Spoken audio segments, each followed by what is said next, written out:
ಚುನಾಯಿತ ಸರ್ಕಾರ 136 ತಗೊಂಡು ಕರ್ನಾಟಕದಲ್ಲಿ ಬಂದಂತಹ ಕಾಂಗ್ರೆಸ್ ಸರ್ಕಾರವನ್ನು ಬಿಜೆಪಿ ಮೇಲೆ ಒಂದು ಆಪಾದನೆ ಯಾವಾಗಲೂ ಇದೆ. ಚುನಾವಣೆ ಗೆಲ್ಲಲು ಆಗದೇ ಇದ್ದರೆ ಹಿಂಬಾಗಿಲಿನಿಂದ ಅಧಿಕಾರವನ್ನು ಮಾಡ್ತಾರೆ ಅನ್ನೋದಕ್ಕೆ ಕೆಲವು ಉದಾಹರಣೆಗಳನ್ನು ಕೊಡಬಹುದು. ಈಗ ನೀವು ನೋಡಿದರೆ ಲಾಸ್ಟ್ ಏನು ಬಿಜೆಪಿ ಸರ್ಕಾರ ಇತ್ತು, ಮಧ್ಯಪ್ರದೇಶ ಸರ್ಕಾರ ಆಯಿತು, ಮಹಾರಾಷ್ಟ್ರ ಸರ್ಕಾರ ಆಯಿತು, ಕೆಲವು ಉದಾಹರಣೆಗಳಿದ್ದಾವೆ. ಈಗ 136 ತಗೊಂಡು ಬಂದಂತಹ ಕಾಂಗ್ರೆಸ್ ಸರ್ಕಾರವನ್ನು ಹಿಂಬದಿನ ಬಾಗಿಲಿನಿಂದ ಬಂದು ಅಸ್ಥಿರಗೊಳಿಸಲು ಪ್ರಯತ್ನ ಬಿಜೆಪಿ ಪಡ್ತಾ ಇದೆ ಅನ್ನುವ ಒಂದು ವಾದ ಇತ್ತು.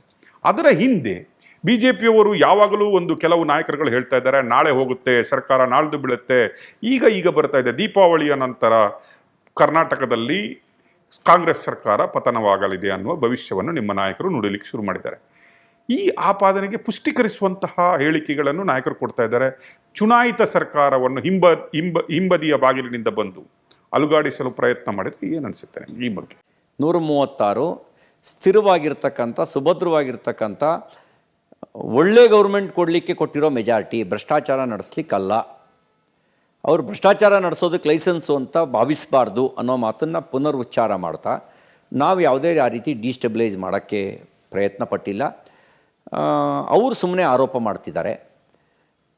ಅವರು ಬಿ ಜೆ ಪಿಯವರು ಖರೀದಿಗೆ ಪ್ರಯತ್ನ ಅಂತ ಹೇಳಿದರು. ಯಾರು ಪ್ರಯತ್ನ ಅಂತ ಹೇಳಬೇಕಲ್ಲ, ಗಾಳೀಲಿ ಗುಂಡಾರಿಸ್ಬಾರ್ದಲ್ಲ. ಯಾರು ರಾಕೇಶ್ ಶೆಟ್ಟರ್ ಬಂದಿದ್ರಾ, ಸಿ ಟಿ ರವಿ ಹೋಗಿದ್ರಾ ಖರೀದಿ ಮಾಡೋದಕ್ಕೆ? ಸ್ಪಷ್ಟಪಡಿಸ್ಲಿ, ದೂರು ಕೊಡಲಿ ಅವ್ರ ಮೇಲೆ. ಇಂಥವರು ನಮ್ಮನ್ನು ಖರೀದಿ ಮಾಡೋಕ್ಕೆ ಬಂದಿದ್ರು ಅಂತ ದೂರು ಕೊಡಲಿ. ಸೂಟ್ ಕೇಸಲ್ಲಿ ತಂದಿದ್ರು, ಬ್ಯಾಗಲ್ಲಿ ತಂದಿದ್ರು, ಹೇಳಿ, ರೆಡ್ ಹ್ಯಾಂಡಾಗಿ ಹಿಡ್ಕೊಡ್ಲಿ. ಇದು ಯಾವುದೂ ಮಾಡದೆ ಕೇವಲ ಆರೋಪ ಮಾಡೋದನ್ನು ಮಾಡ್ತಿದ್ದಾರೆ. ಮತ್ತು ಅವರಿಗೆ ತಮ್ಮ ಮೂಲಕ ಪ್ರಶ್ನೆ ಕೇಳಲಿಕ್ಕೆ ಬಯಸ್ತೇನೆ. ಮುಂದಿನ ಸಿ ಎಮ್ ನಾನೇ ಅಂತ ಪರಮೇಶ್ವರ್ ಅವ್ರಿಗೆ ಬಿ ಜೆ ಪಿ ಹೇಳ್ಕೊಡ್ತಾ?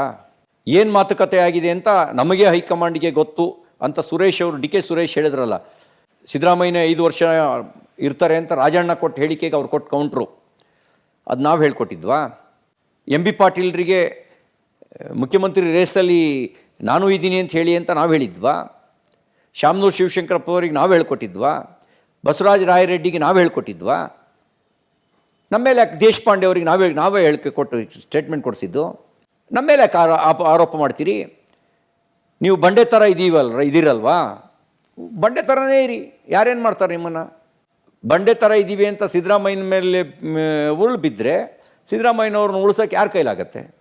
ನಾವು ಈ ಸರ್ಕಾರದ ವಿರುದ್ಧ ಭ್ರಷ್ಟಾಚಾರದ ಆರೋಪ ಮಾಡಿದ್ದೀವಿ. ಭ್ರಷ್ಟಾಚಾರದ ಆರೋಪ ಮಾಡೋದು ಡಿಸ್ಟೆಬಿಲೈಸ್ ಅಂತ ಅನ್ಕೋತೀರಾ? ಸಾಕ್ಷಿ ಸಮೇತವಾಗಿ ನಾವು ದಾಖಲೆಗಳನ್ನು ಮುಂದಿಟ್ಟಿದ್ದೀವಿ. ನಿಮ್ಮ ಮೇಲೆ ಆರೋಪ ಬಂದಾಗ ಆಡಳಿತದಲ್ಲಿರುವ ಜವಾಬ್ದಾರಿಯವರು ನಿಮ್ಮ ಮೇಲಿದೆ. ನಾವು ಪ್ರಾಮಾಣಿಕರು ಅಂತ ತೋರಿಸೋದು. ನೀವು ಸಾಬೀತುಪಡಿಸಿ, ನಾವು ನಿರಪರಾಧಿ, ನಾವು ಪ್ರಾಮಾಣಿಕರು ಅಂತ ಸಾಬೀತುಪಡಿಸಿ. ಪಂಚ ಗ್ಯಾರಂಟಿ ಕರ್ನಾಟಕದಲ್ಲಿ ಕೊಟ್ಟರು. ಫ್ರೀ ಬಿಗಳು ಅಂದರೆ ಮೋದಿಯವರು ಅದರ ಎಗೇನ್ಸ್ಟು. ಬಿ ಜೆ ಪಿಯವರು ಹೇಳಿದರು ನಾವು ಫ್ರೀಯನ್ನು ಯಾವುದು ಕೊಡಲ್ಲ ಅಂತ ಹೇಳಿದ್ರು.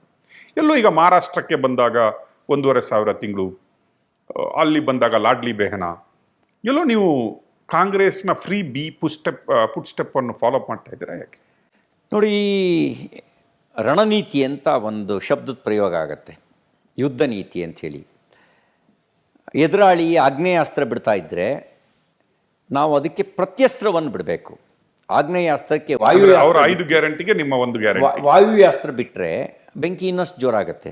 ಅಲ್ಲಿ ಬಿಡಬೇಕಾದ್ರೆ ವರುಣಾಸ್ತ್ರ. ಹಾಗಾಗಿ ಅಸ್ತ್ರಗಳನ್ನು ಗಮನಿಸಿ ಪ್ರತ್ಯಸ್ತ್ರವನ್ನು ಬಿಡದೇ ಇದ್ದರೆ, ಪ್ರಜಾಪ್ರಭುತ್ವದಲ್ಲಿ ಚುನಾವಣೆ ಗೆದ್ರೋ ಸೋತ್ರೋ ಅನ್ನೋದು ಮಾತ್ರ ಲೆಕ್ಕಕ್ಕೆ ಬರುತ್ತೆ. ರಿಸಲ್ಟ್ ಬಂದ ಮೇಲೆ ಹೇಗೆ ಗೆದ್ದರು ಅನ್ನೋದು ಭಾಳ ಚರ್ಚೆ ವಿಷಯ ಆಗಲ್ಲ. ಯಾವ ಆಶ್ವಾಸನೆ ಕೊಟ್ಟರು ಅನ್ನೋದು ಚರ್ಚೆ ವಿಷಯ ಆಗಲ್ಲ. ದೀರ್ಘಾವಧಿಯಲ್ಲಿ ನಿಮಗೆ ಒಳ್ಳೇದು ಮಾಡಬೇಕು ಅಂತ ನಾವು ಮಾಸ್ಟರ್ ಪ್ಲ್ಯಾನ್ ಹಾಕಿರ್ತೀವಿ.